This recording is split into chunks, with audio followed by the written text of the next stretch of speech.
बिस्मिल्लाहिर्रहमानिर्रहीम। जफा से वफा की तरफ। इस्लाम कबूल करने से पहले उमर बिन खत्ताब इस्लाम के शदीद दुश्मन थे। जिस शख्स के बारे में मालूम होता कि उसने इस्लाम कबूल कर लिया है तो उस पर खूब जुल्म करते, उसे मारते और तंग करते थे। उन्होंने अपने खानदान आले खिताब पर भी खूब जुल्म किया। जब पहली हिजरत हबशा हुई तो उन नफूस कुदसिया में आमिर बिन रबिया और उनकी अहलिया उम्मे अब्दुल्ला भी शामिल थीं।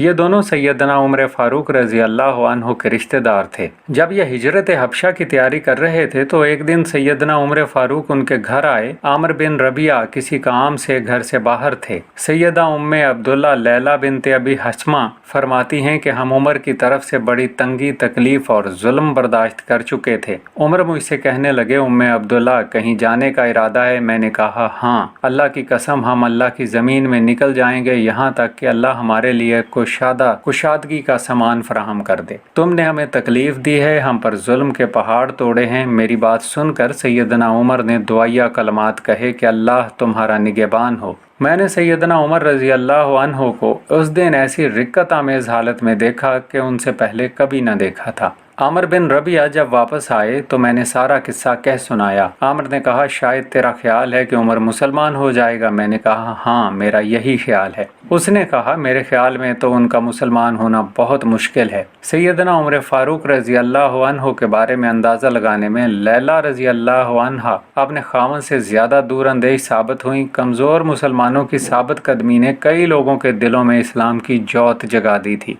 जाहली असबियत आहिस्ता आहिस्ता दिलों से हट रही थी। सैयदना उमर फारूक रजी अल्लाह अन्हु एक मरतबा रात के वक्त हरम काबा में तशरीफ़ लाए। उनकी खुशकिस्मती के क्या कहने के घर से तो शराब की तलाश में निकले थे। उनका मंसूबा ये था कि पहले शराब पिएंगे, फिर गपशप के लिए उमर बिन इमरान मखजूमी के मोहल्ले में जमने वाली मजलिस में बैठेंगे।